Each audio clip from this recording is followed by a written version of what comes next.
ദൈവത്തിന്റെ അതിപരിശുദ്ധമായ നാമം വാഴ്ത്തപ്പെടുമാറാകട്ടെ.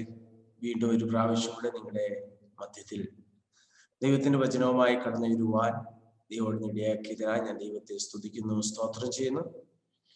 എന്നെ ഫറോസ് മിനിസ്ട്രീസിന്റെ ഈ യൂട്യൂബ് ചാനൽ കേൾക്കുന്ന എല്ലാവരെയും കർത്താവായ യേശുക്രിസ്തുവിന്റെ നാമത്തിലുള്ള സ്നേഹവന്ദനത്തെയും ഞാൻ ആദ്യമായി അറിയിക്കുന്നു. ദൈവം ഒരു പ്രാവശ്യം കൂടി നമുക്ക് ദിവസങ്ങളിൽ കടന്നു വരുവാൻ ദൈവം ഇടയാക്കിയതിനാൽ സർവമാനവും മഹത്വവും ദൈവത്തിന് അർപ്പിക്കുന്നു. കഴിഞ്ഞ ക്ലാസ്സിൽ അല്ലെങ്കിൽ നമ്മുടെ 4ാമത്തെ ചാപ്റ്ററിൽ നമ്മൾ പഠിച്ചതായ കാര്യം ആധുനിക സൃഷ്ടിവാദവും ന്യായവാദ ശാസ്ത്രവും എന്ന ടോപ്പിക്കാണ്. അതിൽ നമ്മൾ ചിന്തിപ്പാൻ ഇടയായി തീർന്ന ചില കാര്യങ്ങൾ, എങ്ങനെയാണ് സൃഷ്ടിവാദം സഭയിലേക്ക് കടന്നു വന്നതും അതിനെ ന്യായവാദ ശാസ്ത്രം ഉപയോഗിച്ച് അതിനെ തടയേണ്ടതായ കാര്യവും ഒക്കെ നമ്മൾ കഴിഞ്ഞ ക്ലാസ്സിൽ നമ്മൾ പഠിപ്പാൻ ഇടയായി തീർന്നു. സഭ എന്ന് പറയുന്നത് 5ാം നൂറ്റാണ്ടായപ്പോഴേക്കും അത് ഒരു പ്രത്യേക രീതിയിലേക്ക് മാറുവാൻ ഇടയായി തീർന്നു. ആ മാറ്റത്തിന്റെ ഫലമായി പിന്നീട് സഭയ്ക്ക് ഒരു നവീകരണത്തിന്റെ ആവശ്യകതയുണ്ടായി. നവീകരണ സമയത്തുണ്ടായ 5ാം നൂറ്റാണ്ട് ആയപ്പോഴേക്കും നമ്മുടെ സഭയിൽ മറ്റു പല തിയോളജീസ് ടീച്ചിങ്ങുകളൊക്കെ കടന്നു വരുവാൻ, പാഗൻ തിയോളജീസ് കടന്നു വരുവാൻ ഇടയായി തീർന്നു. ഏകദേശം 15ാം നൂറ്റാണ്ടായപ്പോഴത്തേക്കും അതിനെ പ്രതിരോധിക്കേണ്ട ആവശ്യകത ഉണ്ടാകുകയും സഭയിൽ ഒരു റിഫോർമേഷൻ നടക്കുവാൻ ഇടയായി തീരുകയും ചെയ്തു. ആ റിഫോർമേഷന്റെ ഫലമായി സഭയ്ക്കെതിരെ ആർക്കും എന്തും പറയുവാനുള്ള അവസരമായി അതിനെ പലരും ഉപയോഗിച്ചു. അതിന്റെ ഫലമായി ഉണ്ടായി വന്നതാണ് ഈ സൃഷ്ടിവാദം, ആധുനിക സൃഷ്ടിവാദം എന്ന് പറയുന്നത്. എന്നാൽ സഭ അത് ഒരു പരിധി വരെ അതിനെ അംഗീകരിക്കുവാനും പലരും അതുമായി യോജിച്ചു പോകാനും ഇടയായി തീർന്നു എന്ന് നമ്മൾ കഴിഞ്ഞ ക്ലാസ്സിൽ പഠിപ്പാനായി ഇടയായി തീർന്നു.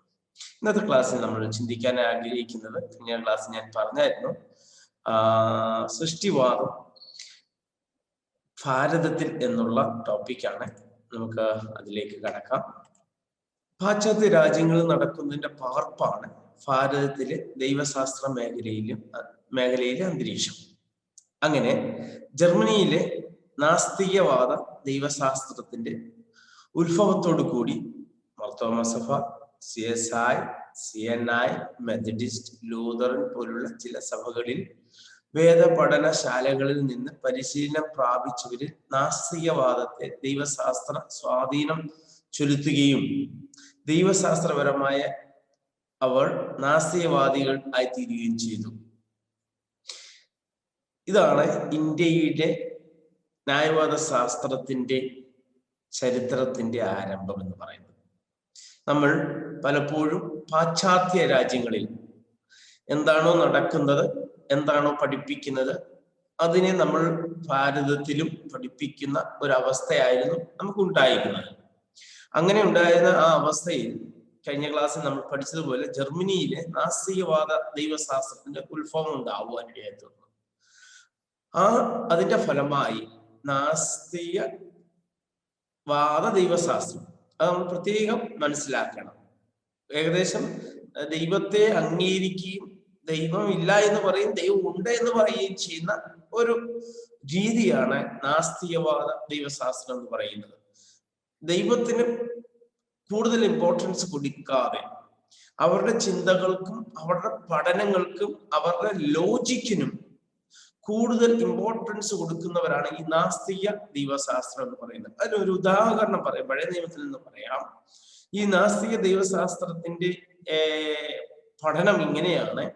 ഒരു എക്സാമ്പിൾ ഞാൻ പറയാനായി ആഗ്രഹിക്കുന്നത്, ഇസ്രായേൽ മക്കൾ യാത്ര ചെയ്ത് മരുഭൂമിയിൽ കൂടി യാത്ര ചെയ്ത് ചെങ്കടലിൽ വന്നപ്പോൾ അതിനെ ക്രോസ് ചെയ്യുവാനായി ദൈവം മോശയോട് പറയുകയും മോശ തന്റെ കയ്യിലിരുന്ന വടിയെടുത്ത് ഉയർത്തി ചെങ്കടൽ 2 ഭാഗമായി വേർതിരിച്ച് ഉണങ്ങിയ നിലം എന്ന പോലെ അവർ ഇപ്പുറത്തെ സൈഡിൽ വന്നു എന്ന് ആണ് നമ്മുടെ ബൈബിളിൽ പഠിപ്പിക്കുന്നത്. എന്നാൽ ഈ നാസ്തിക ദൈവശാസ്ത്രം പഠിപ്പിക്കുകയും ചെയ്യുന്നവർ പറയുന്നു അങ്ങനെ ഒരു സംഭവം ഉണ്ടാകുവാൻ സാധ്യതയില്ല. അവിടെ ഒരു ഏറ്റവും വേലിയിറക്കവുമാണ് ഉണ്ടായത് എന്ന് അവർ പഠിപ്പിക്കുന്നു. ദൈവത്തിന്റെ വലിയ പ്രവൃത്തിയൊന്നും അല്ലാതെ ഒരു സാധാരണ നാച്ചുറൽ ഫിനോമിനയാണ് എന്ന് അവർ പറഞ്ഞു പഠിപ്പിക്കുന്ന ഒരു അവസ്ഥ. അവരെയാണ് ഈ നാസ്തിക ദൈവശാസ്ത്രം എന്ന് പറയുന്നത്. ഇത് കേട്ടിട്ട് നമ്മുടെ ചില ദൈവദാസന്മാർ പ്രതികരിച്ചത് ഇങ്ങനെയാണ്, ചിലപ്പോൾ അത് അങ്ങനെ ആയിരിക്കാം. ഓക്കെ, ഇനി നിങ്ങൾ പറയുന്നതാണ് ശരിയെങ്കിൽ ആയിക്കോട്ടെ, എങ്കിലും ആ ചെളിവെള്ളത്തിൽ അവർ കടന്നു വരുമ്പോൾ അവിടെ ഉണങ്ങിയ നിലമൊന്നും ഇല്ലായിരുന്നു, ഉണങ്ങിയ നിലം പോലെ എന്നാണ് ബൈബിളിൽ പറഞ്ഞിരിക്കുന്നത്. അതുകൊണ്ട് അവിടെ ഉണങ്ങിയ നിലം എന്ന് നമുക്ക് പൂർണ്ണമായി ചെയ്യാൻ കഴിയില്ല. വേലിയേറ്റം ഉണ്ടാകുമ്പോൾ അവിടെ എന്താണ്, ചതുപ്പ് നിലം പോലെയുള്ള സ്ഥലമാണ്, അതിൽ കൂടിയാണ് അവർ കടന്നു വന്നത് എന്ന് ആണ് അവരുടെ വാദം. ഇത് കേട്ടിട്ട് ഒരു ദേവദാസൻ തന്റെ പ്രസംഗത്തിൽ ഇങ്ങനെ പറഞ്ഞു, എന്നിരുന്നാലും ആ ചതുപ്പ് നിലത്തിൽ നമ്മുടെ ഫറവോനെയും സൈന്യത്തെയും മുക്കിക്കൊല്ലുവാൻ ദൈവത്തിന് തോന്നിയല്ലോ, അത് മതി എന്ന് ഒരു തമാശ രൂപേണ പറയുന്നത് ഞാൻ കേട്ടിട്ടുണ്ട്.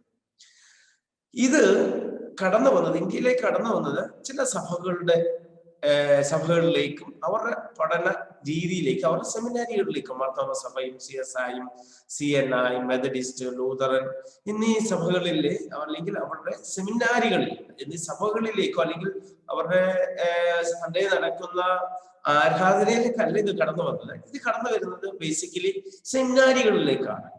എന്തായാലും ഇങ്ങനെയുള്ള തിയോളജീസ്, ഇങ്ങനെയുള്ള പഠിപ്പീരുകൾ കൂടുതലും വന്നെത്തിച്ചേരുന്നത് സെമിനാരികളാണ് എന്നുള്ളതും നമ്മൾ മറന്നു പോകരുത്.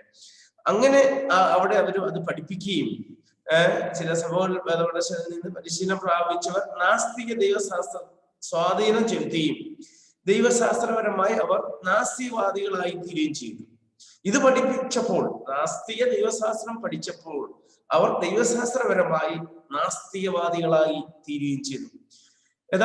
യാഥാസ്ഥികമായ ചിന്ത അവരുടെ വേദപഠനശാലകളിൽ പരിഹാസപാത്രമാവുകയും പോലും ചെയ്തിട്ടുണ്ട്. അവർ ചില കാര്യങ്ങൾ പഠിപ്പിക്കുമ്പോൾ ഒക്കെ അവർ അതിനെ കളിയാക്കിയിട്ടുണ്ട്. ഇത് എങ്ങനെ സംഭവിക്കും, അത് ഒരിക്കലും സംഭവിക്കാൻ കഴിയുകയില്ല, അല്ലെങ്കിൽ അത് നാച്ചുറലായിട്ട് സംഭവിച്ചതാണ്, അത് ഒരിക്കലും ദൈവത്തിന് അത് ക്ലെയിം ചെയ്യാൻ കഴിയുകയില്ല എന്നീ രീതികളിൽ അവർ ദൈവവചനത്തെ അല്ലെങ്കിൽ വേദ പഠനശാലകളിൽ പരിഹാസപാത്രമാക്കുകയും ചെയ്തു.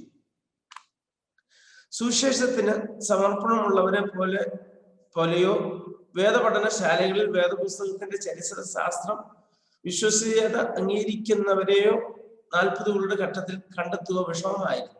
ഇതാണ് യഥാർത്ഥമായി സംഭവിച്ചത്. ഈ ദൈവവചന സുവിശേഷീകരണത്തിന് സമർപ്പിക്കപ്പെട്ടവർ, they are not committed themselves for the ministry, for the work of the Lord. Okay, അങ്ങനെയുള്ളവരെ കണ്ടെത്തുക വളരെ വിരളമായിരുന്നു. ഓക്കെ, അവരുടെ മെയിൻ ഉദ്ദേശം പോവുക, പഠിക്കുക, വലിയ ഡിഗ്രികൾ എടുക്കുക, പിന്നെ ദൈവമില്ല എന്ന് പറഞ്ഞ് നടക്കുക, അല്ലെങ്കിൽ ദൈവം ഇതൊന്നും ചെയ്തിട്ടില്ല എന്ന് പറഞ്ഞ് നടക്കുക, ബൈബിളിൽ ഈ ഭാഗങ്ങളെല്ലാം തെറ്റാണ് എന്ന് പറയുക, അല്ലെങ്കിൽ ബൈബിൾ പൂർണ്ണമായി ദൈവവചനം അല്ല എന്ന് പറയുകയൊക്കെ ചെയ്യുന്ന രീതിയിലേക്ക് ആൾക്കാർ മാറുവാൻ. Okay, Bible contains the word of God എന്നാണ് പറയുന്നത്. Bible is the word of God എന്ന് പറയാതെ ബൈബിൾ കണ്ടെയ്ൻസ്, ബൈബിളിൽ ദൈവവചനവും ഉണ്ട്, അല്ലാതെ സാധാരണമായിട്ടുള്ള വചനവും ഉണ്ട് എന്ന് പഠിപ്പിക്കുന്ന നിലയിലേക്ക് ഈ വാദങ്ങൾ കടന്നു വരുവാനിടയായിട്ടുണ്ട്. എന്നാൽ ബദറൻ, ബന്ധക്കോസ് അടിസ്ഥാന ഉപദേശങ്ങൾ വിശ്വസിക്കുന്ന ബാപ്റ്റിസ്റ്റ് പോലെയുള്ള ചില സഭകളിൽ ഉൾപ്പെട്ടവർ മാത്രമായിരുന്നു അനുരഞ്ജനത്തിൽപ്പെടാതെ നിലനിന്നത്. നമ്മൾ കഴിഞ്ഞ ക്ലാസ്സിൽ പഠിച്ചതാണ് അനുരഞ്ജന തിയോളജി. ഓക്കെ, സോ അവരെന്താ ചെയ്യുന്നത്, they are just merging themselves with the outside theologies or theories. അതാണ് നമ്മൾ പഠിച്ചത്. സൃഷ്ടിവാദത്തിലേക്ക്, അവർ ആധുനിക സൃഷ്ടിവാദത്തിലേക്ക് തിയോളജിയൻസ് മാറുവാൻ, അല്ലെങ്കിൽ അതുമായി മിങ്കിൾ ചെയ്യുവാനായി, അല്ലെങ്കിൽ അതിനെ അക്സെപ്റ്റ് ചെയ്യുന്നവരായി ഈ മുന്നോട്ട് വരുന്നതായി നമുക്ക് കാണാൻ കഴിയും. എന്നാൽ ഈ പറഞ്ഞ സഭയോ പെന്തക്കോസ്ത് സഭയോ ബാപ്റ്റിസ്റ്റ് സഭ എന്നീ സഭകൾ എന്നീ സഭകൾ ഇങ്ങനെ ഇതിനെ അത്രമാത്രം അതിലേക്ക് പോകാതെ ഈ അനുരഞ്ജന ചതിയിൽപ്പെടാതെ നിലനിന്നു എങ്കിൽ പോലും ആസ്തിക പരിണാമ സിദ്ധാന്തം, ഗ്യാപ് തിയറി എന്നീ വ്യാഖ്യാനങ്ങൾക്ക് മുമ്പിൽ അവർക്ക് കീഴടങ്ങി. പെന്തക്കോസ്തുകാരെന്ന് പറഞ്ഞാലും അല്ലെങ്കിൽ ബഹുന്ന സഭയോ ബാപ്റ്റിസ്റ്റ് സഭയോ ഓരോ അടിസ്ഥാനത്തിൽ നിൽക്കുന്നവരാണ്, ആ പെന്തക്കോസ്തുകാർ വലിയ ആൾക്കാരാണ് എന്നൊക്കെ പറഞ്ഞാലും അവര് ചില തിയറികളിലേക്ക്, ചില ചിന്തകളിലേക്ക് അവരുടെ ചിന്തയും മാറുവാനിടയായിട്ടുണ്ട്. അതിലൊന്നാണ് ഗ്യാപ് തിയറി എന്ന് പറയുന്നത്. എന്നാൽ ഈ ഗ്യാപ് തിയറി അത് മാത്രം ആസ്തിക പരിണാമ സിദ്ധാന്തം എന്ന് വെച്ചാൽ പരിണാമ സിദ്ധാന്തവും ഉണ്ടായിട്ടുണ്ട് എന്നുള്ള ഒരു ചിന്ത ഇവരുടെ ഇടയിലും വന്നിട്ടുണ്ട്. ഓക്കെ, എന്ന് വെച്ചാൽ മനുഷ്യന്റെ ഡെവലപ്മെന്റ് എന്ന് പറയുന്നതിനെയാണ് അവർ പരിണാമ സിദ്ധാന്തം എന്ന് പെന്തക്കോസ്ത് അല്ലെങ്കിൽ പെന്തക്കോസ്ത് ബദറൻ ബാപ്റ്റിസ്റ്റ് സെമിനാറുകളിലും പഠിപ്പിക്കുവാനിടയായിട്ടുണ്ട്. ഓക്കെ, ഈ ഗ്യാപ് തിയറി അത് മാത്രം ഞാൻ പറയുന്നത് ചിലപ്പോൾ നിങ്ങൾ കേട്ടിരിക്കാം. ഗ്യാപ് തിയറി എന്ന് പറയുന്നത് ജെനസിസ് ചാപ്റ്റർ 1 വേഴ്സ് 1 and 2 ഇതിന്റെ ഇടയിൽ ഒരു വലിയൊരു ഗ്യാപ്പ് ഉണ്ട് എന്നാണ് അവർ പഠിപ്പിക്കുന്നത്. കാരണം God created heaven and earth. Okay, അത് കഴിഞ്ഞിട്ട് അടുത്ത വാക്യത്തിൽ പറയുന്നു the earth was void, not useful എന്ന് പറയുന്നു. ദൈവം ഒരിക്കലും യൂസ്ഫുൾ അല്ലാത്തൊന്നും ഉണ്ടാക്കത്തില്ല. ഇറ്റ് ഈസ് വോയിഡ് ആണ് എന്ന് ബൈബിളിൽ പറയുന്നതുകൊണ്ട് ദൈവം അങ്ങനെ ഉണ്ടാക്കത്തില്ല. അപ്പോൾ ദൈവം ഉണ്ടാക്കിയത് വളരെ കറക്റ്റ് ആയിട്ടുള്ള അല്ലെങ്കിൽ പെർഫെക്റ്റ് ആയിട്ടുള്ള എർത്താണ് ദൈവം ഉണ്ടാക്കിയത്.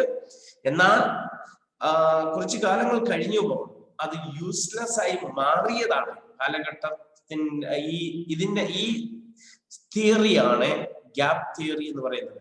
Genesis chapter 1 verse 1 and 2 is called gap theory. എന്നീ വ്യാഖ്യാനങ്ങളുടെ മുമ്പിൽ പെന്തക്കോസ്തുകാരും കീഴടങ്ങുവാനിടയാക്കി.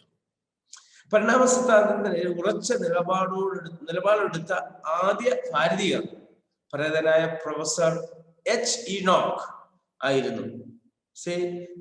ഈ പരിണാമ സിദ്ധാന്തം പല സഭകളിലും പല ചർച്ചകളിലും ഇങ്ങനെ ചെറുതായിട്ട് എൻ്റർ ചെയ്തുകൊണ്ടിരുന്നപ്പോൾ അതിനെതിരെ വളരെ ശക്തമായി നിലനിന്നിരുന്ന ഒരു കർത്താവിന്റെ ദാസനാണ് പ്രൊഫസർ എച്ച് ഇനോക്ക്. 60കളുടെ കാലഘട്ടത്തിൽ അദ്ദേഹം രചിച്ച പരിണാമമോ സൃഷ്ടിയോ, എവല്യൂഷൻ ഓഫ് ക്രിയേഷൻ എന്ന ഗ്രന്ഥം അനേക യുവജനങ്ങളെയും പ്രത്യേകിച്ച് ഇവാഞ്ചലിക്കൽ യൂണിയൻ, EGF സംഘടനകളിൽ അംഗങ്ങളായവരെ വളരെയധികം സ്വാധീനിച്ചു. ഈ പ്രിയ കർത്താവിന്റെ ദാസൻ പ്രൊഫസർ എച്ച് ഇനോക്ക്.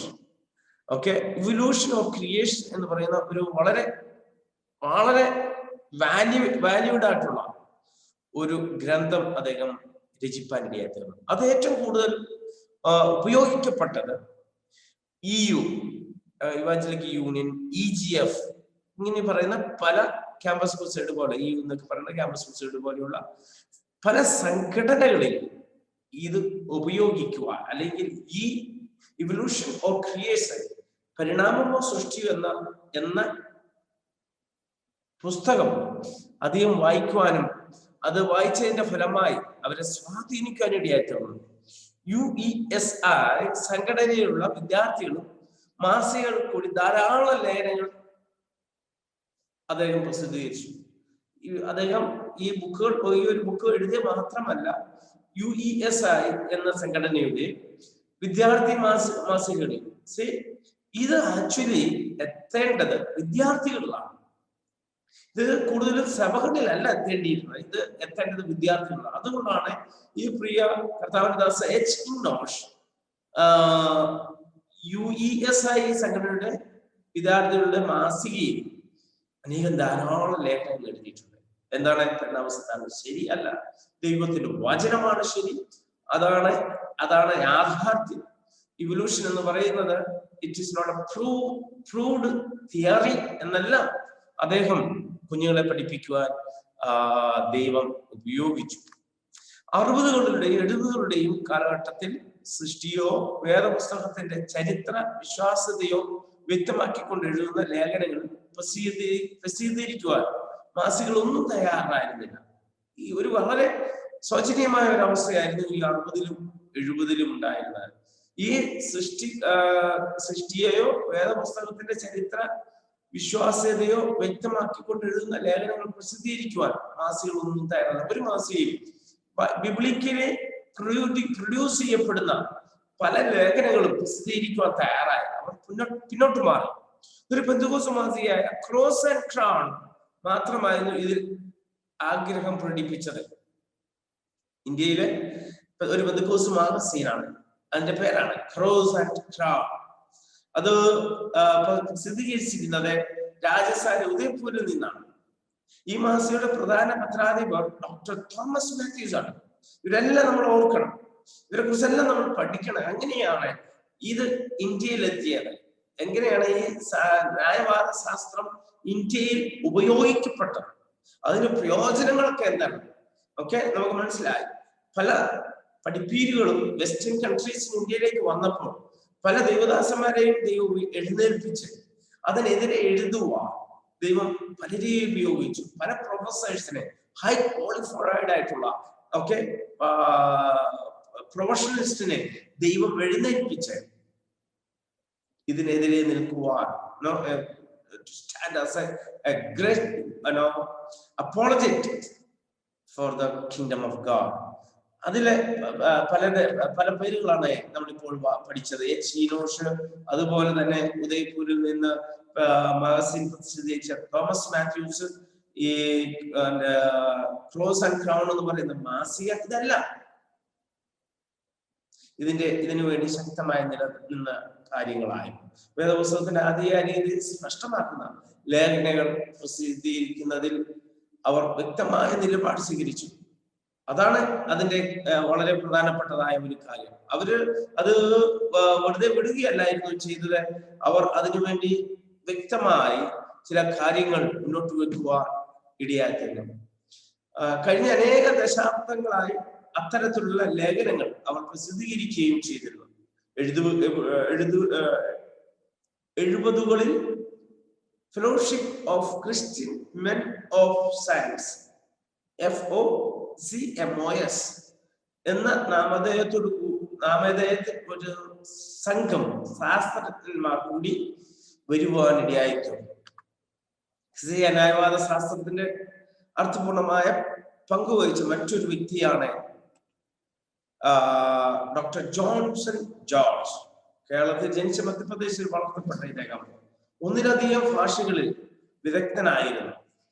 ന്യായവാദ ശാസ്ത്ര മേഖലയിൽ അദ്ദേഹത്തിന്റെ സൃഷ്ടികൾക്ക് വ്യാപകമായ സ്വാധീന ശക്തി തന്നെയുണ്ട്.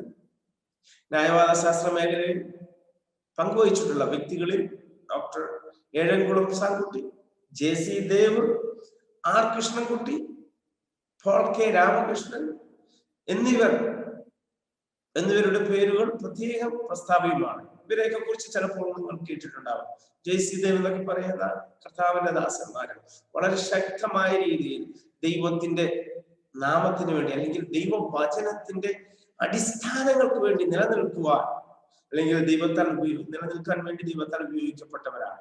പക്ഷേ അവരുടെ ഒരു പ്രശ്നം എന്ന് പറയുന്നത് ഇവരെല്ലാവരും മലയാളികൾ. ഈ പറയപ്പെട്ട Ezhamkulam Sankutty, JC Dev, Krishnankutty, Paul K Ramakrishnan എന്നിവരെല്ലാവരും മലയാളികളായി. അതുകൊണ്ട് അവർ എഴുത്തുകൾ മലയാള ഭാഷയിലായതിനാൽ മലയാളികളുടെ ഇടയിൽ മാത്രമേ അത് ഉപയോഗപ്പെട്ടുള്ളൂ. അത് മലയാളികളുടെ ഇടയിൽ പരിമിതപ്പെടുവാൻ ഇടയായിത്തീർന്നു. ഭാരതത്തെ അടുത്തിടെ പ്രവേശിച്ച ഒരു ന്യായവാദ ശാസ്ത്ര സംഘടനയാണ് റസീം എന്ന് പറയുന്നത്. ഡോക്ടർ രവി സക്കറിയ എന്ന് പറയുന്ന ഒരു ഇന്ത്യൻ ഒറിജിനാണ് അതിന്റെ സ്ഥാപകൻ. രവി സക്കറിയ ഇന്റർനാഷണൽ മിനിസ്ട്രീസ്, റസീം എന്ന് പറയുന്ന ഒരു സംഘടന.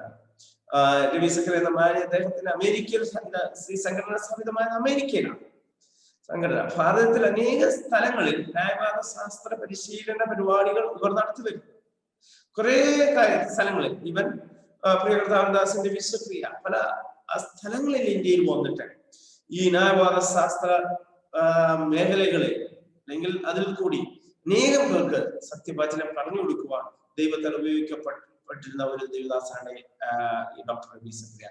കഴിഞ്ഞ വർഷം അദ്ദേഹം ഈ ലോകത്തിൽ നിന്ന് മാറ്റപ്പെടുവാനും ഇടയായിത്തീർന്നു.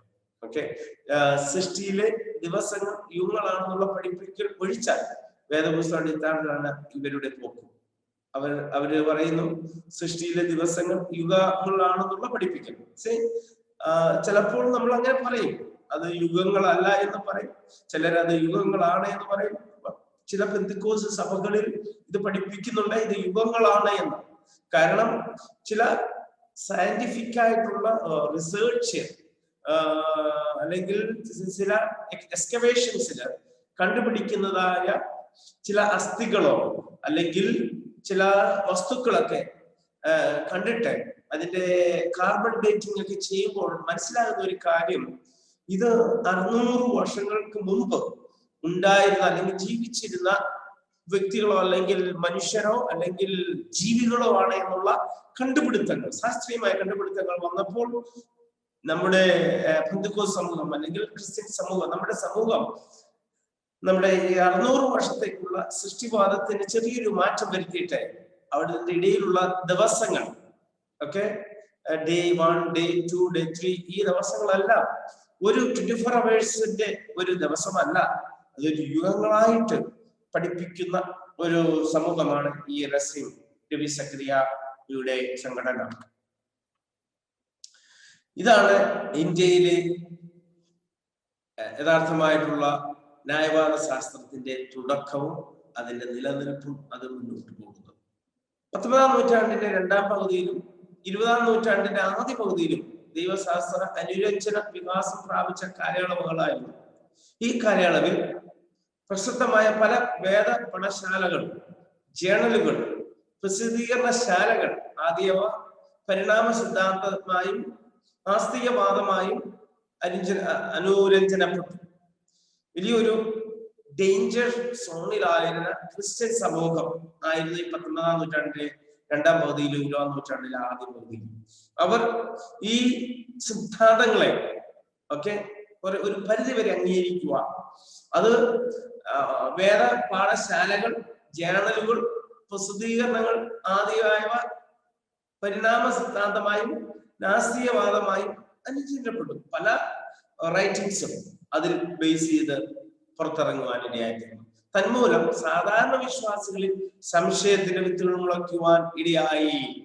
തങ്ങളുടെ വിശ്വാസത്തെയും വേദപുസ്തകത്തെയും പ്രതിരോധിച്ചുകൊണ്ട് ഒരു ഉറച്ച നിലപാടെടുക്കുവാൻ വിരളമായ വിശ്വാസികൾ മാത്രമേ ഉണ്ടായിരുന്നുള്ളൂ.